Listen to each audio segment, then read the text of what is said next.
apa kabar semuanya? Tetap semangat belajar ya. Jumpa lagi di channel Rofi Mafia, channel yang bahas rumus-rumus dan soal-soal matematika, fisika, kimia, mafia.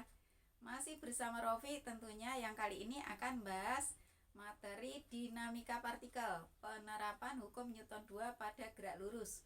Untuk yang gerak melingkar, kita akan bahas di lain kesempatan insya Allah ya. Oke, seperti kita ketahui ada 3 hukum Newton. Hukum Newton 1 tentang kelembaman, jadi benda cenderung mempertahankan kondisi awalnya. Kalau kondisi awal benda itu diam, maka benda cenderung tetap diam. Kalau benda itu bergerak dengan kecepatan tertentu, maka benda cenderung mempertahankan geraknya tersebut. Contoh kasus untuk hukumnya Newton 1 ini sudah sering kalian dengar mungkin ya. Kalian dengar dan juga kalian alami sendiri. Jadi misalnya kalian naik mobil yang tadinya berhenti, dan ketika mobil itu digerakkan tiba-tiba ke depan atau bergerak ke depan secara tiba-tiba, maka kalian akan terdorong ke belakang. Nah sebaliknya, kalau mobil sudah bergerak dengan kecepatan tertentu dan tiba-tiba direm mendadak, maka kalian akan terdorong ke depan. Nah itu contoh kasus untuk hukum Newton 1. Nah kalau hukum Newton 2 bagaimana? Nah hukum Newton 2 adalah ketika benda menerima gaya, maka benda akan mengalami percepatan yang besarnya sebanding dengan gaya tersebut. Kalau ada beberapa gaya yang bekerja pada benda itu, maka percepatan yang terjadi akan sebanding dan searah dengan resultan gayanya. Nah kalau ditulis rumusnya adalah F sama dengan M kali A, atau sigma F sama dengan M kali A kalau ada beberapa gaya. Nah, kalau hukum Newton 3 adalah aksi sama dengan main reaksi. Contoh kasus untuk hukum Newton 3 ini adalah ketika kalian terantuk batu atau menendang tembok, maka batu atau tembok itu akan memberikan reaksi yang arahnya berlawanan, jadi arahnya mengenai kaki kita, yang besarnya sama dengan gaya yang diterimanya. Jadi aksi sama dengan main reaksi. Semakin besar aksinya, semakin besar juga reaksinya. Sehingga kalau makin kenceng kalian terantuk atau menendang tembok atau batu itu, maka juga akan terasa semakin sakit. Nah kita akan membahas soal-soal yang berhubungan dengan hukum Newton 2 untuk gerak lurus. Rumus-rumus pendukung untuk hukum Newton 2 dan gerak lurus ini adalah rumus untuk gerak lurus berubah beraturan dan gerak lurus beraturan, jadi GLB dan GLBB. Semoga kalian masih ingat rumus-rumusnya. Jadi GLB itu gerak lurus beraturan, yang rumusnya adalah S sama dengan V kali T. S itu jarak yang ditempuh, V-nya kecepatan, dan T-nya waktu. Nah kalau GLBB gerak lurus berubah beraturan, ada 3 rumus yang ada di GLBB ini yang kalian sebaiknya hafal, yaitu VT sama dengan V0 plus AT. Nah S sama dengan V0T plus setengah AT kuadrat, dan VT kuadrat sama dengan V0 kuadrat plus 2AS. Nah ini rumus-rumus gerak lurus yang kalian sebaiknya hafal. Ada rumus lain yang mungkin nanti diperlukan. Jadi ada gaya berat W, jadi W sama dengan M kali G. Kemudian gaya gesek Fs sama dengan mu kali N. Jadi mu itu koefisien gesek. Kalau benda diam maka koefisien gesek statis atau mu S. Kalau benda bergerak maka koefisien gesek kinetis atau mu K. Nah N adalah gaya normal, Fs-nya ini gaya gesek. Oke, kita kerjakan untuk yang soal pertama. Di sini ada sebuah roket bermasa 500 kg didorong ke atas oleh gaya 10.000 Newton yang dihasilkan dari semburan gas. Mula-mula roket diam. Jika gaya dorong gas habis setelah 10 detik, maka tinggi maksimum yang dicapai roket adalah berapa meter? Pilihan jawabannya adalah yang A 5.000, B-nya 4.000, C-nya 3.000, D-nya 2.000, dan E-nya 1.000. Oke, kita kerjakan soalnya.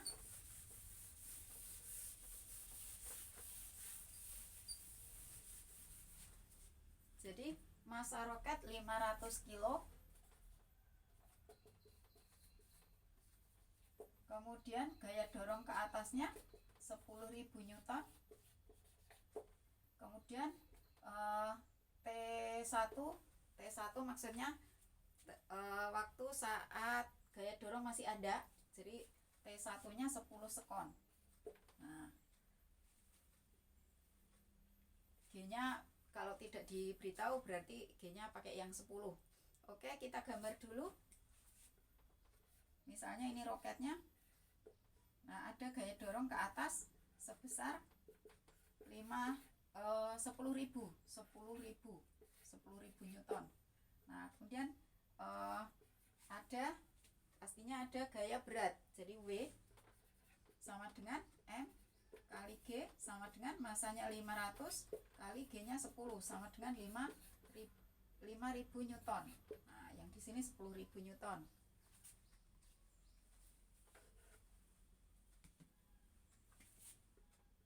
Oke, misalnya pada kondisi awal, kondisi pertama saat gaya dorong masih ada mencapai H1 di sini. Nah, di sini H1. Nah, kemudian saat gaya dorongnya habis mencapai H2 di sini. Nah, ini kalau Hmax, yang ditanyakan adalah Hmax. Oke, jadi Hmax nanti adalah H1 plus H2. Oke, kita cari dulu untuk H1 nya, H1 atau S1. Jadi H1 itu ketinggian yang ditempuh, jadi sama dengan S1. Jadi S rumusnya tadi V0T plus setengah AT kuadrat. Oke, nah karena A nya belum ketemu, maka kita cari dulu A nya. Jadi A sama dengan tadi apa? Sigma F sama dengan M kali A. Jadi kalau A sama dengan sigma F per M sama dengan, nah sigma F kita lihat di sini ke atas ada gaya 10.000 dan ke bawah ada gaya 5.000. Berarti ini 10.000 kurangin 5.000 dibagi masanya 500 sama dengan 10.000 kurangin 5.000 dibagi 500 sama dengan 10 meter per sekon kuadrat. Oke. Nah, kita sekarang masukkan ke sini. Jadi ini V0 nya karena roket mula-mula diam, maka V0 nya 0. Jadi ini 0 plus setengah kali A nya 10 kali T nya untuk keadaan awal ketika gaya dorong masih ada, T nya 10. Jadi ini 10 kuadrat. Jadi sama dengan 500 meter. Nah, jadi H1 nya sudah ketemu 500 meter. Sekarang kita cari H2.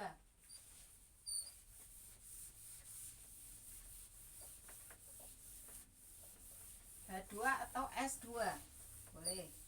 Jadi jarak yang ditempuh atau ketinggian yang ditempuh.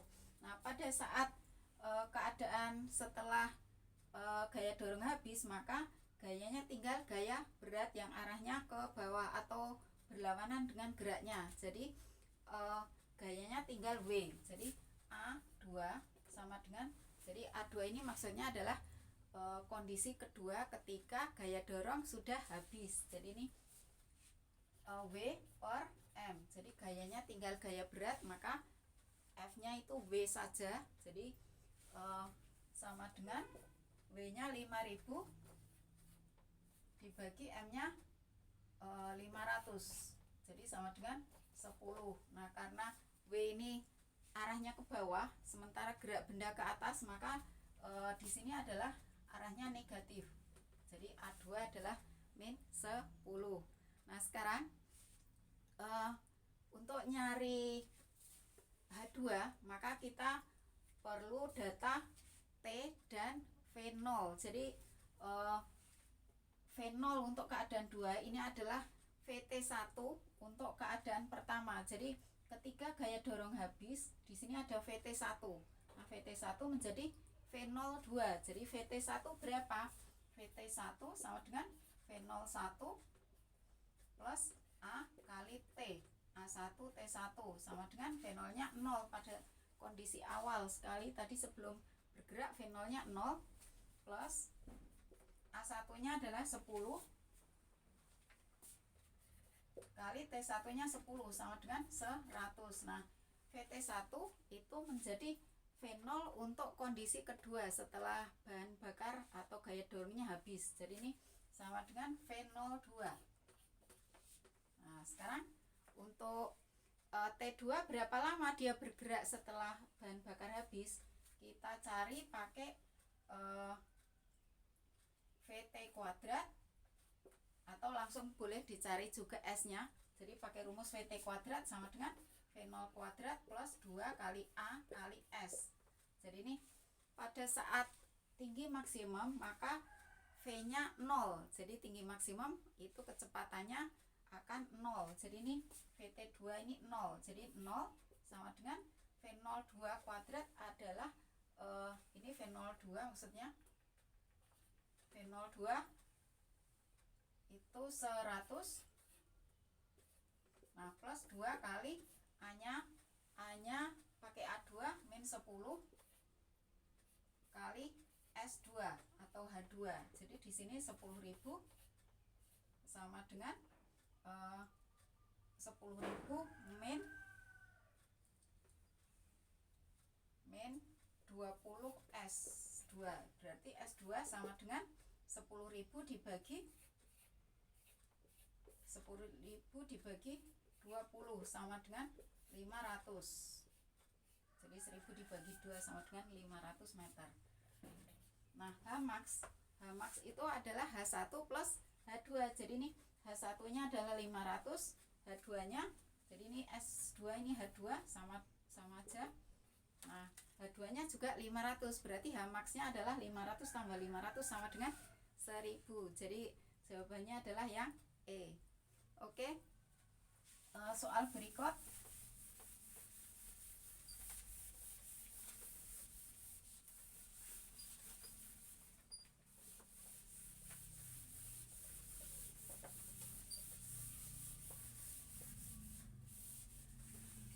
Soal berikut. Di sini ada balok pada bidang miring.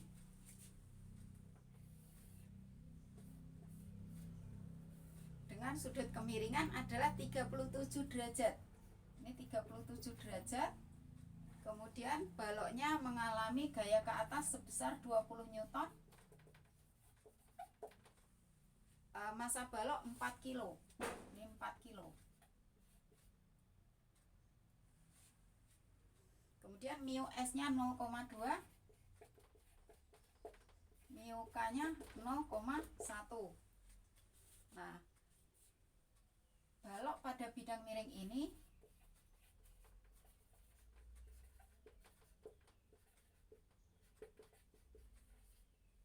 akan mendapat percepatan sebesar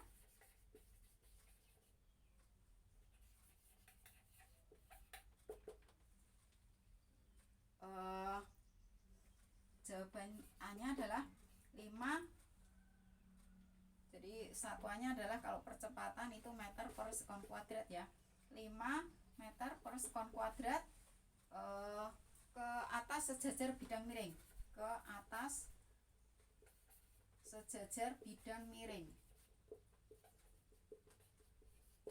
Nah, yang B 1 ke bawah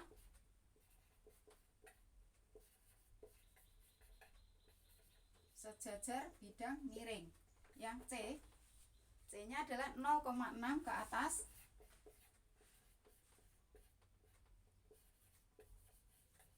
sejajar bidang miring. Yang D 0,2 ke bawah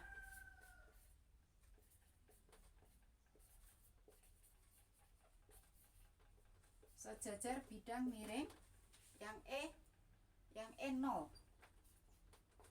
Jawaban E 0 atau tidak bergerak.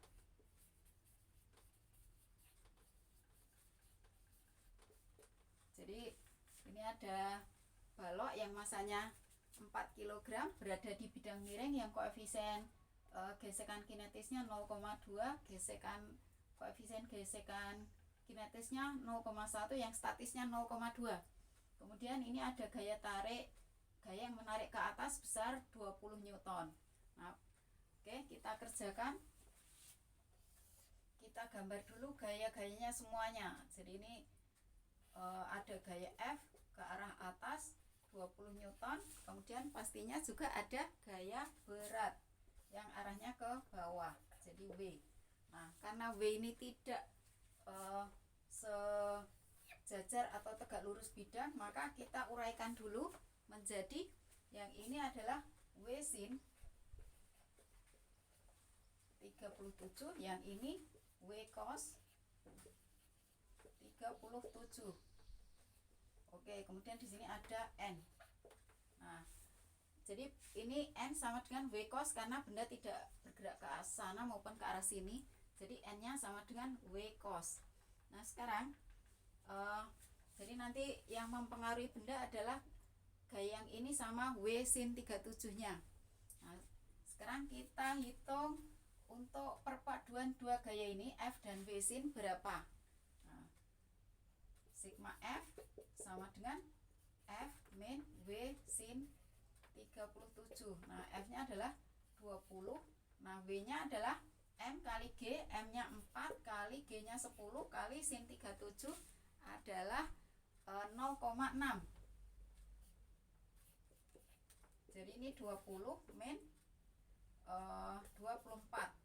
Nah, jadi ini gayanya min 4, jadi berarti min itu ini besar yang W sin-nya, jadi ini ke arah bawah geraknya. Nah, ini 4 Newton ke bawah. Nah, sekarang kita hitung gaya geseknya, gaya gesek maksimumnya, gaya gesek maksimum Fs maksimum mu S kali N. Nah, mu S-nya adalah 0,2 kali N-nya adalah W kali sin 37 sama dengan 0,2 kali masanya 4 kali G-nya 10 kali W cos. Di sini N-nya W cos, cos 37 adalah 0,8. Jadi di sini 0,8 kali 10 8 kali 4 32 kali 0,2, jadi ini 6,4 Newton. Nah, coba kita lihat di sini ternyata gaya yang arahnya ke bawah ini tidak bisa melampaui gaya gesek maksimum. Jadi ini benda diam karena gaya geseknya lebih besar, gaya gesek maksimumnya tidak dilampaui oleh resultan gaya-gaya yang menyebabkan benda ini bergerak. Jadi karena resultan gayanya ini tidak melampaui Fs-nya atau tidak melampaui gaya gesek maksimum, maka benda tetap diam. Jadi jawabannya adalah 0. Oke. Soal berikut.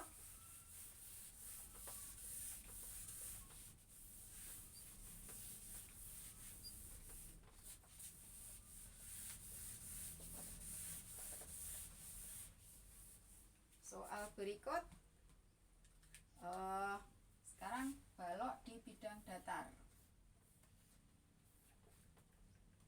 Di sini ditarik oleh gaya yang besarnya 5 Newton.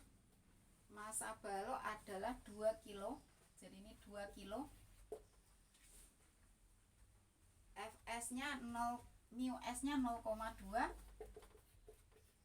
Mu K-nya 0,1. Jadi ini mula-mula balok diam.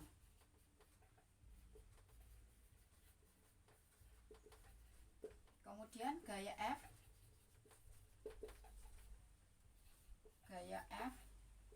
Jadi gaya F ini menariknya selama 4 detik.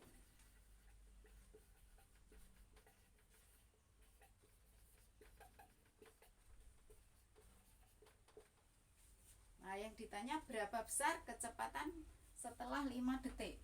Berapa kecepatan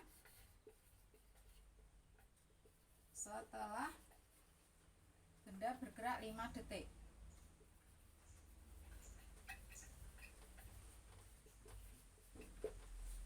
Pilihan jawabannya adalah yang A itu 6.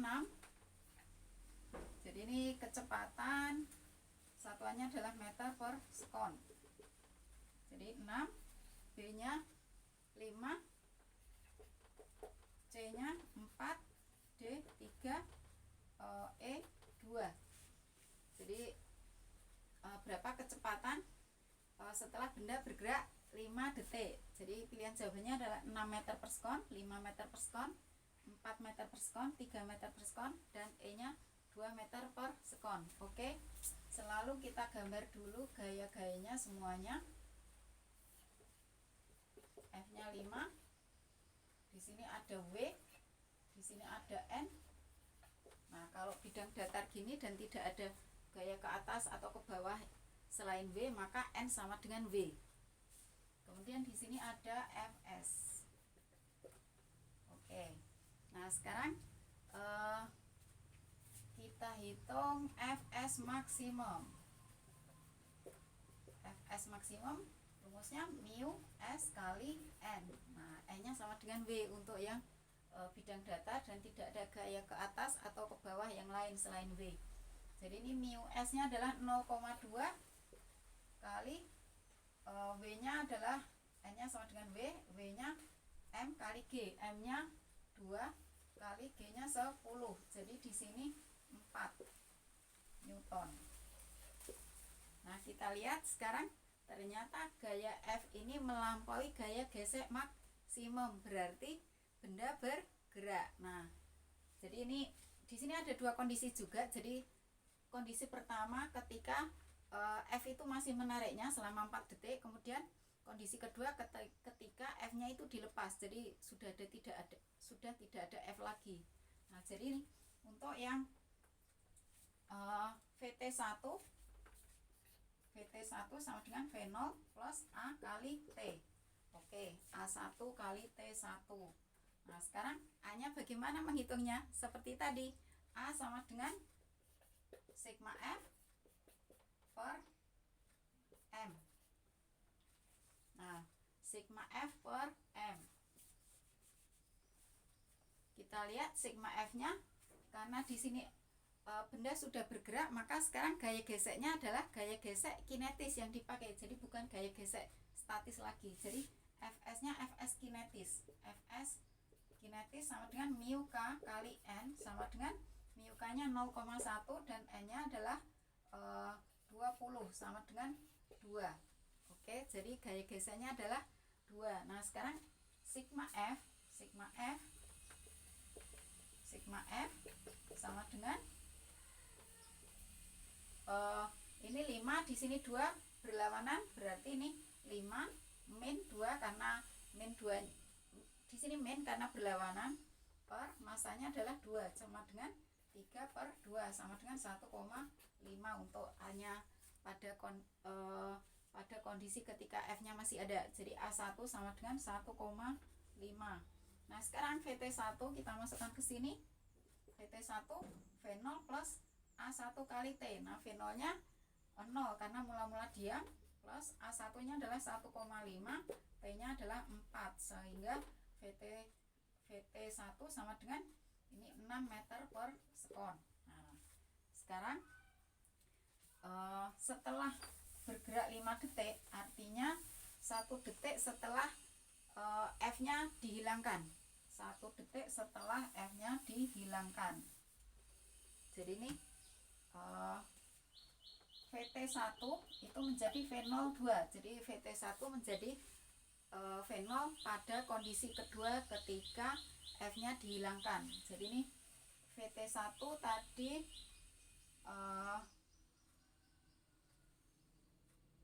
tadi 6 meter per sekon. Nah, sekarang A2. Nah, sekarang ketika F-nya dihilangkan, maka tinggal gaya geseknya. Nah, jadi ngitung A2, maka F2 per M. Nah, F2-nya tinggal gaya geseknya, yaitu gaya gesek kinetis mu K kali N per M, sama dengan mu K-nya adalah, ini gaya geseknya sudah kita hitung, yaitu ini 2 per masanya adalah 2, masanya 2, jadi sama dengan 1. Gaya gesek selalu berlawanan dengan arah gerak benda, jadi ini min 1. Nah sekarang VT setelah 5 detik, artinya VT2 itu V02 plus A kali T2. Jadi ini V02 adalah di sini 6 ditambah A-nya, A2-nya adalah min 1 kali T2. Nah T2 karena ini 5 detik setelah bergerak, artinya 1 detik setelah gaya F ini dihilangkan, karena tadi sudah bergerak selama 4 detik. Setelah itu 1 detik berikutnya berarti sudah bergerak 5 detik, berarti ini T-nya T2 ini 1. Nah sama dengan 6 min 1 sama dengan 5 meter per sekon. Jadi pilihan jawabannya adalah yang benar adalah yang B. Oke, soal berikut.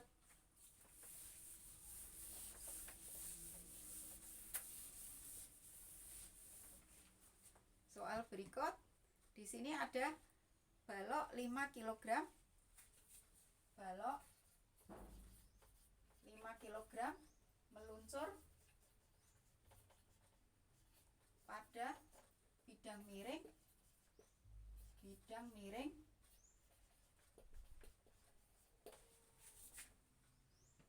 dengan sudut kemiringan 53. Sudut kemiringan 53 derajat terhadap horizontal.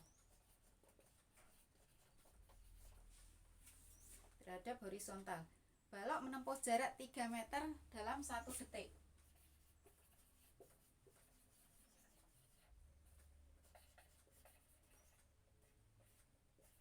Menempuh jarak 3 meter dalam 1 detik. Nah, yang ditanya adalah ini balok mula-mula diam. Jika balok mula-mula diam, maka besar koefisien gesek kinetisnya berapa? Besar koefisien gesek kinetis bidang miring terhadap balok.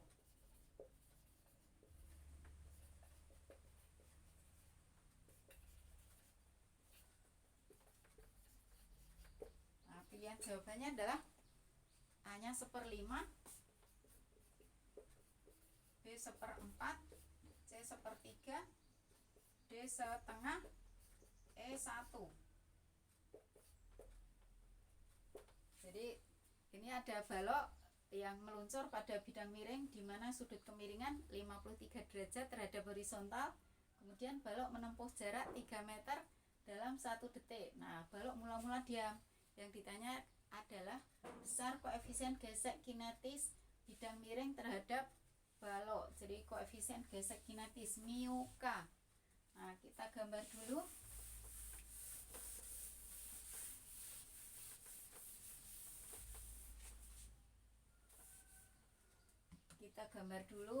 Ini bidang miringnya 53 terhadap horizontal sudutnya. Kemudian di sini ada balok meluncur ke bawah. Di sini massa balok tidak diketahui. Yang diketahui adalah S-nya 3 meter, waktunya 1 detik. Oke, yang ditanya adalah mu K. Oke. Nah, kita gambar gaya-gayanya. Di sini ada W. Nah, W-nya kita uraikan seperti biasa. Kalau ini bidang miring, W-nya diuraikan menjadi W sin 53, W sin 53,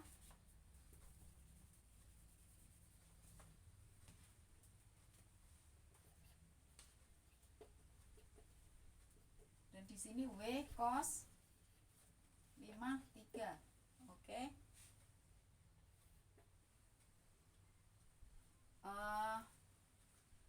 kita cari, karena di sini yang ditanya μk berarti Fs-nya kita nggak tahu. Nah, yang ada apa? Ini S dan T. Nah, kita cari apa dulu? Kita cari percepatan pakai rumus S sama dengan V0T plus setengah AT kuadrat. Nah, mula-mula diam. Jadi balok mula-mula diam berarti V0-nya 0. S-nya 3 meter. Di sini 0 plus setengah kali A kali T-nya adalah 1 meter, 1 detik. Nah, sehingga 3 sama dengan setengah A. Setengah A. Didapat A-nya adalah 3 dibagi setengah. 3 dibagi setengah. Jadi A sama dengan 3 per setengah sama dengan 6 meter per sekon kuadrat. Nah, A tadi adalah sigma F per M. Jadi sigma F sama dengan M kali A. Nah, sigma F sama dengan M. M-nya M kali 6. Oke. Di sini sigma F-nya adalah 6M. Oke.